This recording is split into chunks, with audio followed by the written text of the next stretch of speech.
Welcome to Telugu scribe. నేను మీ journalist Arun. ఈరోజు మన జనగామ ఎమ్మెల్యే పల్లా రాజేశ్వర రెడ్డి మనతో ఉన్నారు. అంటే ఆయన అన్రా యూనివర్సిటీని ఎందుకు టార్గెట్ చేయవలసి వచ్చింది, ఆ హైడ్రా పేరుతోటి ఎందుకు ఆయనకు ఇబ్బంది పెడుతారో ఆయన మాటలను అడిగి తెలుసుకునే ప్రయత్నం అయితే చేద్దాం. హలో సార్, చెప్పండి, హైడ్రా మీకు ఎందుకు ఇబ్బంది పెడుతుంది? కాంగ్రెస్ ప్రభుత్వం రేవంత్ రెడ్డి మిమ్మల్ని టార్గెట్ చేయడానికి ప్రధాన కారణాలు ఏంటి? నేను 25 సంవత్సరాల్లో ఈ విద్యాసంస్థ స్థాపించినప్పటి నుండి అనేక ప్రభుత్వాలు, ప్రతిపక్షం స్వపక్షం అన్ని ప్రతి ప్రభుత్వాలు ఉన్నాయి, కానీ విద్యాసంస్థల్ని హాస్పిటల్ని టార్గెట్ చేసిన ప్రభుత్వాలు లేవు. ఈ 9 నెలల నుంచి నా మీద వ్యక్తిగతంగా, కుటుంబ పరంగా, విద్యాసంస్థల హాస్పిటల్ పరంగా కూడా ఇబ్బంది పెట్టాలని ప్రయత్నం చేస్తున్నారు. ఎవరైతే పర్మిషన్లు ఇచ్చినరో ఆ పర్మిషన్లు ఇచ్చిన వాళ్ళే ఇవాళ వేగ్గా నాకు ఇచ్చినప్పుడేమో పర్ఫెక్ట్గా మెజర్ చేసి ఇందులో బఫర్ జోన్ కానీ ఎఫ్టీఎల్ కానీ లేదు, మీరు ఎన్ఓసి ఇచ్చి మీరు కట్టుకోమని చెప్పారు. ఇవాళ మాత్రం వారు మీ దాంట్లో ఎంక్రోచింగ్ జరుగుతున్నది అని చెప్తున్నారు. వారు ఇచ్చిన వారే ఆ విధంగా ఒక వేగ్గా కంప్లైంట్ ఇచ్చి కేసు పెట్టారు. కాబట్టి ఇది కక్షపూరితంగా అన్ని డిపార్ట్మెంట్స్ వాళ్ళు, police, intelligence, vigilance, revenue and irrigation వాళ్ళు అనునిత్యం 9 నెలల నుంచేలి యూనివర్సిటీకి రావడం, సోదాలు చేయడం, ఇబ్బందులు పెట్టడం, బెదిరించడం నిత్యం జరుగుతున్నది. ఎవరైనా చేసినా తెలంగాణ ఉద్యమ సమయంలో ఆనాటి ప్రభుత్వం జైలుకు పంపిన నికరంగా నిలబడి ఆ విద్యాసంస్థల ద్వారా మనం సేవ అందించినాం. ఇవాళ కూడా విద్యాసంస్థల ఆసుపత్రుల్లో వారు ఎన్ని ఇబ్బందులు పెట్టినా మా మొక్కవోని ధైర్యంతో, చెక్కు చెదరని నిబద్ధతతో ఏ సేవలైతే 25 సంవత్సరాలు కొనసాగించినామో ఖచ్చితంగా కొనసాగిస్తాం. ఇవాళ కూడా ప్రభుత్వ భూమి కానీ, చెరువు భూమి కానీ 1 ఇంచు ఉన్న విలేకరుల సాక్షిగా ప్రభుత్వ అధికారులు సర్వే చేసి చూపిస్తే అర్ధగంట లోపలనే నాకు సంబంధించిన బిల్డింగ్స్ని నేనే కూలగొడతానని చెప్పి కూడా వారికి తెలియజేస్తున్నా. అంటే ఇప్పుడు మీరు కూలగొడతామని గంట పదంగా చెప్తున్నారు. సో పరమేశ్వర్ అనే ఇరిగేషన్ ఆఫీసరు అప్పుడు కూడా ఆయన్నే ఉండే, ఇప్పుడు కూడా ఆయన్నే మీ మీద కేసు పెట్టాడు. దాన్ని ఎట్లా చూస్తున్నారు మీరు? వారు ఎవరి పేరో నాకు ఇంతకుముందు తెలియదు. నేను ఏనాడు కూడా అధికారులతో నేను మాట్లాడిన సందర్భం లేదు. మా యూనివర్సిటీ అధికారులు హెచ్ఎండిఏ పర్మిషన్ కావాల్సిన ఎన్ఓసీలన్నీ తీసుకోవాలి. Irrigation department, revenue department, fire department and also airport authority, pollution control board, ఇవన్నీ ఎన్ఓసీలు తీసుకొని హెచ్ఎండిఏకి సబ్మిట్ చేయాలి. అందులో భాగంగానే వాళ్ళు అన్నీ తీసుకున్నారు. ఆ టైంలో అందరు ఇచ్చారు కాబట్టి కన్స్ట్రక్షన్ చేసినాం. కాబట్టి ఇవాళ ఆనాడు ఇచ్చిన వాళ్ళు ఇవాళ కాదనంటే ఎందుకు ఆనాడు ఇచ్చిండ్రు, ఎందుకు కాదని వాళ్ళు సమాధానం చెప్పాలి తప్ప నేను కాదు. కాబట్టి వాళ్ళు ఎందుకు ఆనాడు ఇచ్చారు, ఇవాళ ఎందుకు వాళ్ళు కాదంటున్నారో వాళ్ళే చెప్తున్నారు. మాకు ఒత్తిడి గురి చేస్తున్నారు, మా మీద ఇబ్బంది పెడుతున్నారు, కాబట్టి మేము ఇవాళ ఇవ్వాల్సి వస్తుందని చెప్పేసి వాళ్ళు చెప్తున్నారు.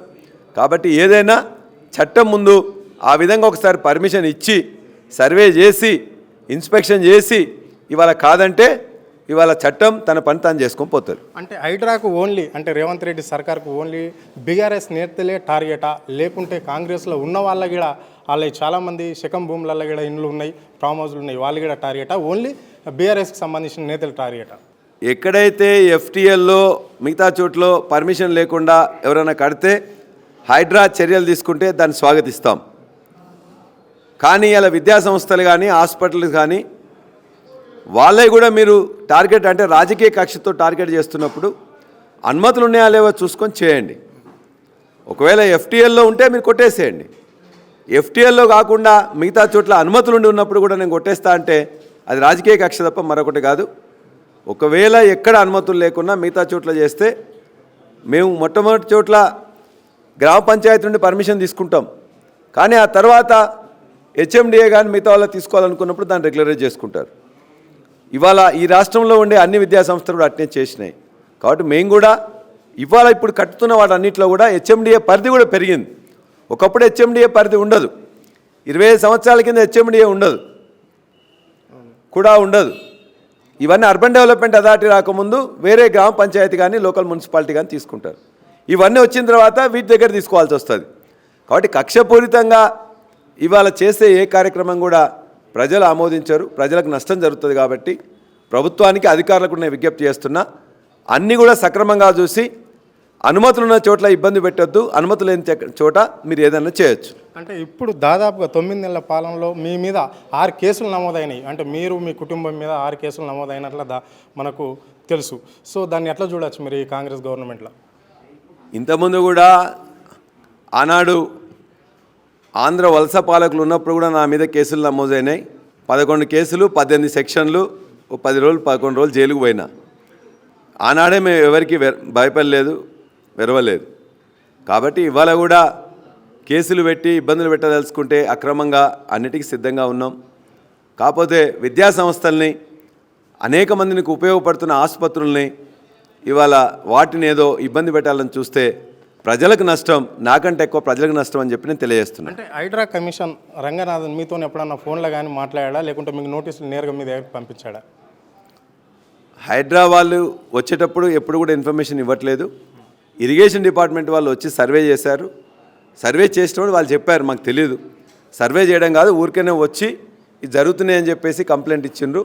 2 రోజులు 22వ తారీఖు 23వ తారీఖు ఇరిగేషన్ డిపార్ట్మెంట్ సంబంధించిన వాళ్ళు వచ్చి చూసిపోయినరని వారు పోలీస్ స్టేషన్లో ఇచ్చిన దాన్ని బట్టి తెలిసింది. మాకు చెప్పలే, మేము చూడలే, వాళ్ళే వచ్చి చెప్తున్నారు. అంటే ఇప్పుడు రాష్ట్రంలో రుణమాఫీ కాలేదని రైతులు మాత్రం పెద్ద ఎత్తున ఆందోళన చేస్తుంటే ఇది హైడ్రా అని చెప్పేసి ఒకటి ముందుకు తీసుకొని వస్తున్నారు. దీన్ని ఎట్లా చూడొచ్చు మనం? ఖచ్చితంగా ప్రభుత్వం అనేది డైవర్షన్ పాలిటిక్స్లో చేస్తున్నది.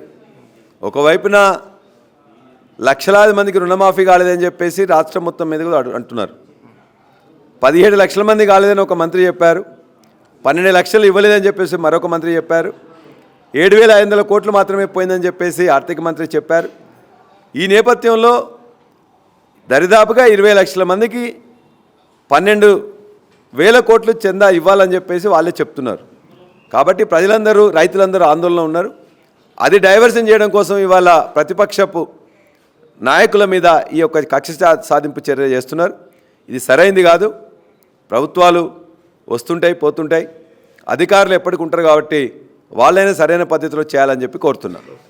ఇది అంటే రాష్ట్రంలో రుణమాఫీ విషయాన్ని మర్చిపోయి మాత్రము గవర్నమెంటు ఇక్కడ హైడ్రా అనే పేరుతో మాత్రము తప్పుతో పట్టించే ప్రయత్నమే చేస్తుంది. కాబట్టి బీఆర్ఎస్ నేతలను ముఖ్యంగా టార్గెట్ చేసి మాలాంటి వాళ్ళపైనే హైడ్రా జరుగుతుంది అని చెప్పేసి ఆయన చెప్పడం అనేది జరిగింది. కెమెరా పర్సన్ వినయ్ రెడ్డితో అరుణ్, తెలుగు స్క్రైబ్ న్యూస్.